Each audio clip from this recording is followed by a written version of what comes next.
Buenas noches, los saluda Laura Bustillo Valencia a través de la página de Opinión Bolivia y Radio San Rafael, FM 92.5 y AM 1310. Bueno, el pasado 15 de enero, un hombre de 48 años falleció a causa de antivirus, esto en el trópico cochabamino, específicamente en Villa Tunari. Actualmente su hija se encuentra hospitalizada también por esta enfermedad y se sabe que la madre ha tenido algo de síntomas. A propósito de este tema, nosotros nos hemos comunicado con Rubén Castillo, quien es jefe de epidemiología del Servicio Departamental de Salud de Cochabamba, para que nos explique cómo está avanzando este caso de esta familia de 4 integrantes, donde 3 se han visto involucrados. De los 3, uno ha fallecido. Y además, cómo actúa esta enfermedad en el cuerpo del ser humano, cuáles son las complicaciones y cómo se puede prevenir. Vea la siguiente nota. ¿Cómo está evolucionando el caso? Bueno, después de la notificación que hemos recibido de una paciente que ha sido internada en el Hospital Viedma, la menor de 16 años, hicimos la investigación de brote correspondiente en el área tropical, donde se han identificado los casos asociados a este cuadro y el fallecimiento del padre de familia de ese grupo familiar. Actualmente la niña hospitalizada todavía en el Hospital Viedma, ya en proceso de remisión de síntomas, pero las medidas que se han realizado y se han recomendado en el trópico se siguen ejecutando, ¿no? Como la búsqueda, la vigilancia activa en este momento, el control de foco correspondiente, es decir, la eliminación y derratización en las áreas donde hemos encontrado esta enfermedad. El 2023, Cochabamba había cerrado con 3 casos de antivirus y ahora ya estamos a principios de 2024 y hay 3 nuevos casos. ¿Qué tan alarmante puede ser esto para la población? Bueno, son parte de las enfermedades endémicas que tenemos como departamento, ¿no? En este periodo precisamente donde hay incremento de precipitaciones fluviales, hay crecida de ríos, todo ese factor condiciona la aparición de esta enfermedad. Estas ratas, que son las transmisores de la enfermedad, son reservorios naturales, habitan en esos lugares. Entonces, cuando ven afectado su hábitat, entonces migran a los lugares más altos, donde generalmente los seres humanos tenemos el ambiente también, las casas, los domicilios, lugares de trabajo, donde ellos se encuentran habitualmente. Y bueno, pues por mal comportamiento humano también, porque los alimentos que utiliza la gente los deja a la intemperie, no los protege con ciertos, no sé, accesorios para esto, por ejemplo. Entonces es ahí donde el roedor aprovecha y es donde coloniza y empieza a transmitir por las deposiciones que hace y las deyecciones también que tiene el animal. Ahora, ¿qué síntomas se presenta en el cuerpo del ser humano cuando ya es contagiado por antivirus? Es parte de un síndrome febril que consta de fiebre, malestar general, dolor de músculos, articulaciones, desgano, todo lo que se conoce, pero se va focalizando muchas veces al área del torácica, afecta a la parte respiratoria. Los virus que hemos aislado de Hanta, por lo menos en nuestra área endémica, tienen ese comportamiento clínico, afectan más la parte cardiopulmonar. El paciente se queja de que tiene muchas palpitaciones, le cuesta respirar, entonces es un signo de alarma para nosotros para tomar las medidas necesarias. Y esta niña ha tenido ese curso clínico, por eso ha recibido una atención en terapia intensiva los primeros días, donde se ha revertido el cuadro clínico por el manejo y la reposición de líquidos y todo lo que concierne el manejo de esta enfermedad. ¿Estas palpitaciones son entre los primeros síntomas o se da ya cuando la enfermedad ya tiene un avance considerable? Cuando ya ha tenido un avance, ¿no? El tiempo de incubación de esta enfermedad está entre 12 hasta 22 días incluso. Ese periodo más o menos desde la infección va evolucionando y aparecen como signos y síntomas los primeros días, síndrome febril, fiebre, malestar general, como cualquier resfrío, como el dengue, por ejemplo. Por eso muchas veces esa enfermedad es confundida con esa virosis, ¿no? Entonces, después se va manifestando, o sea, pasados 3 a 5, 7 días ya se va manifestando la parte respiratoria, porque ocasiona una viremia y un proceso séptico por el virus. Es decir, se generaliza la infección y los pulmones son afectados principalmente. Ahora, por ejemplo, estos síntomas que usted me dice, las presentan varias enfermedades. Entonces, como usted dice, es muy difícil saber cuál es cuál. ¿Qué es lo más recomendable? Al primer síntoma de fiebre, la persona tiene que ir sí o sí a un médico, por más de que se trate de fiebre nada más. Es así, la fiebre nos está indicando que está en un proceso inflamatorio sistémico. ¿Qué significa eso? Un resfrío nos ocasiona eso, pero conocemos el contexto del resfrío, por ejemplo, y en esas áreas un resfrío difícilmente en este periodo se va a presentar. Entonces la gente tiene que notificar oportunamente, pero nuestra idiosincrasia como pueblo, muchas veces dejamos pasar esos síntomas, ¿no? Como no molesta, simplemente una calentura, como llaman ellos, van a la medicina tradicional. Se toman hierbas, se toman algunas infusiones, que sí apoya, digamos, tiene su base de conocimientos para decir que sí podía contribuir a mejorar un síntoma, pero no es lo que se necesita, ¿no? A veces se resuelve simplemente con una hidratación, un problema así. Pero el caso de fallecido, por ejemplo, ha acudido a la medicina tradicional y ha acudido a la automedicación. Entonces ha comprado medicamentos, ha empezado a ingerirlos y se ha complicado en poco tiempo y ha habido una falla multiorgánica porque este proceso es rápido y es invasivo también. Por eso los órganos vitales, que son los pulmones, sin los pulmones no respiramos, ha ocasionado un cuadro neumónico y el paciente ha tenido ese distrés respiratorio que lo ha llevado a complicarse y a fallecer. Ahora, ¿el antivirus comúnmente es mortal o no? Tiene una letalidad que está por menos del 50% de letalidad.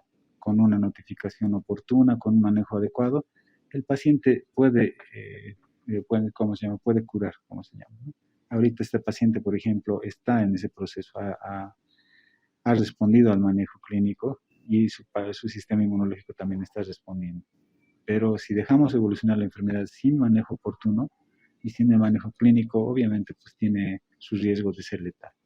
Ahora, si existe una recuperación, ¿podría existir efectos secundarios en algún futuro o no? Depende mucho de las comorbilidades que tenga la persona, ¿no? Si los enfermos son pacientes adultos mayores de 60 años, son embarazadas, son diabéticos, por ejemplo, obviamente afecta eso, la comorbilidad. Puede primar más la causa primaria de la enfermedad y el factor de virulencia que tiene esta infección puede ocasionar complicaciones. Y secuelas habitualmente no deja, menos en personas jóvenes, pero como le digo, depende de cada respuesta, de cada individuo. ¿En qué zonas es más común poder encontrar estos casos? Este virus tiene un hábitat eh, en áreas tropicales profundas, en lugares selváticos, no se encuentran en áreas urbanas. Otros países sí tienen ese comportamiento, como Chile, Argentina, por ejemplo, sí tienen un comportamiento de Hanta urbano, a diferencia del nuestro. Nosotros hemos identificado en áreas selváticas profundas, ¿no? Donde nosotros invadimos el territorio donde viven los reservorios y adquirimos la enfermedad. No solamente Hanta, sino las enfermedades hemorrágicas también, infecciones virales hemorrágicas. Para cerrar el tema del antivirus, doctor, ¿qué es lo que no se debería de hacer en estos casos? Para prevenir el Hanta, primero tenemos que conocer el contexto de dónde estamos viajando. Hay muchas veces pacientes que por necesidad de trabajo, por excursión, por diversión y por investigaciones, incursionan en esos lugares donde habitan los reservorios. Entonces, lo que tenemos que hacer es primero enterarnos, ¿no? Como cualquier persona que viaja a algún lugar del mundo, tiene que ver primero, buscar una página de Google, por ejemplo, ahí brindan información, cuáles son las enfermedades prevalentes. Primero enterarnos de eso. Después, viajar a esos lugares, por ejemplo, para tomar medidas generales, ¿no? Las medidas son, pues, primero, no voy a contaminar con los alimentos que estoy llevando de área urbana a esos lugares para que las ratas las atraigamos a las ratas o ratones que transmiten estas enfermedades para diseminar la enfermedad. Entonces tenemos que tener una higiene adecuada, un comportamiento también como si estuviéramos en área urbana, ¿no? Proteger nuestros alimentos de esos. Si vamos a ingresar a una cabaña, por ejemplo, cerrada o abierta, hay lugares donde las ratas defecan y orinan principalmente. Y el ambiente hace que se deseque todo eso. Pero en el proceso de la desecación se convierten en micropartículas que se suspenden en el aire. Entonces, cuando abrimos la puerta a una cabaña vacía, estamos haciendo que se volatilicen todo ese material junto con el virus. Y nosotros, si no tenemos protección, un barbijo por lo menos, vamos a inhalar esas partículas virales y ya adquirimos la enfermedad.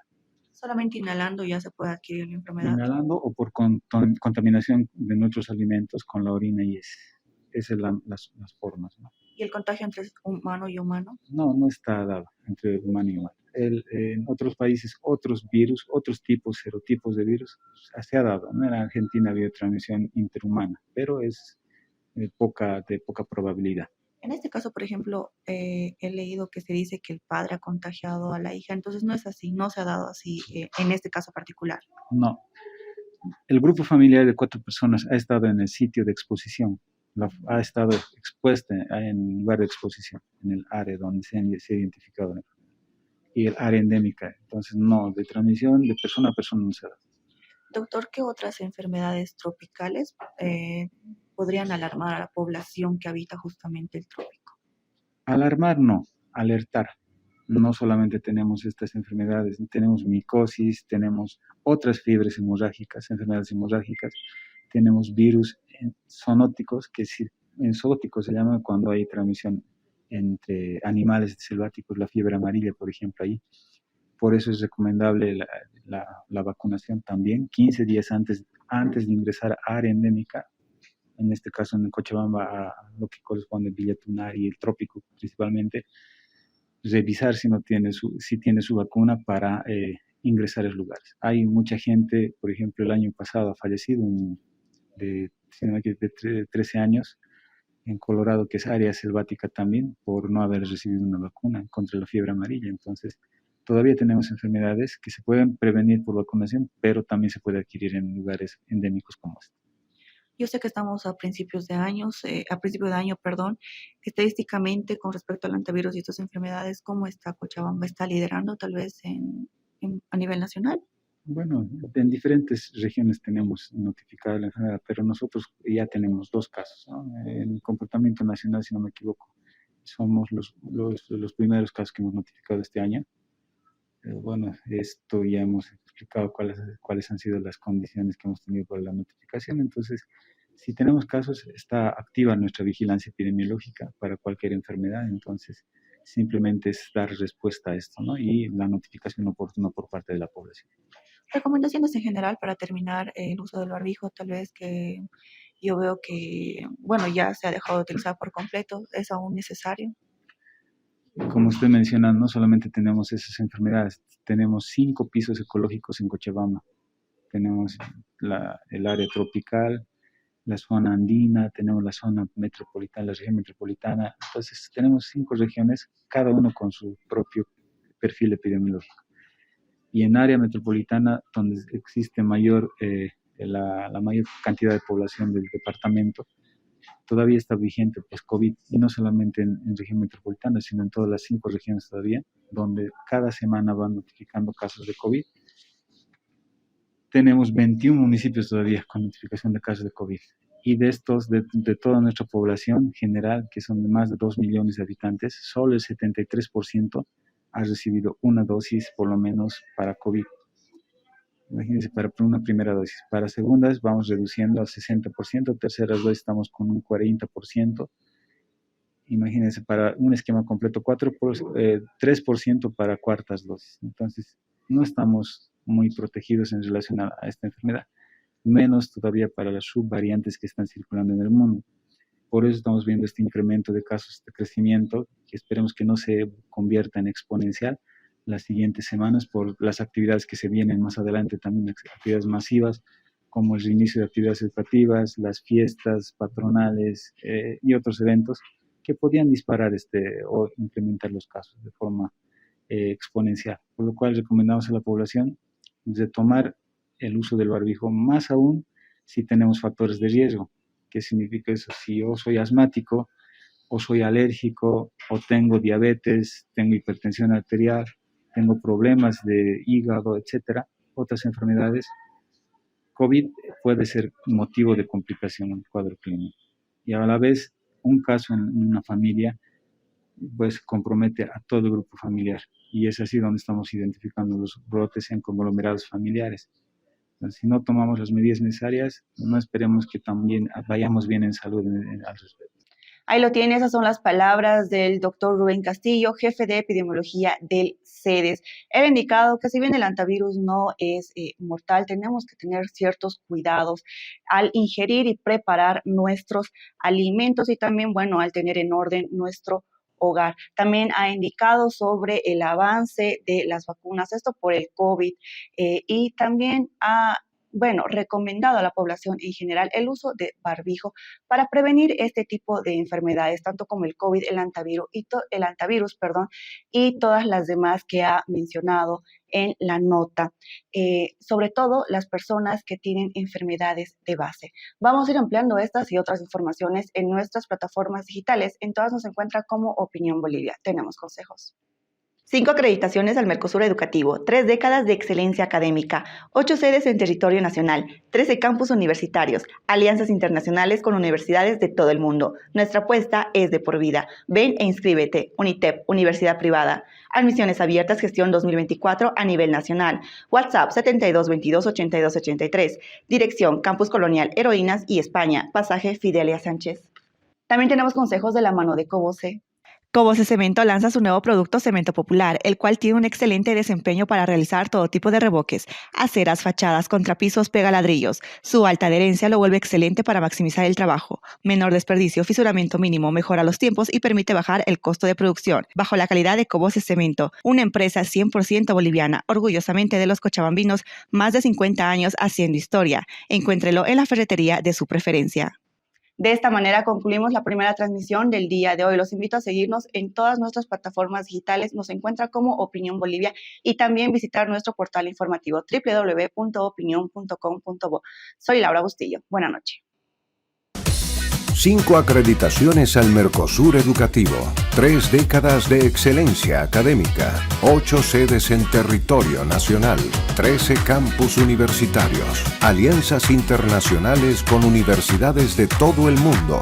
Nuestra apuesta es de por vida. Ven e inscríbete. UNITEP, Universidad Privada. Admisiones abiertas, gestión 2024. Orgulloso boliviano.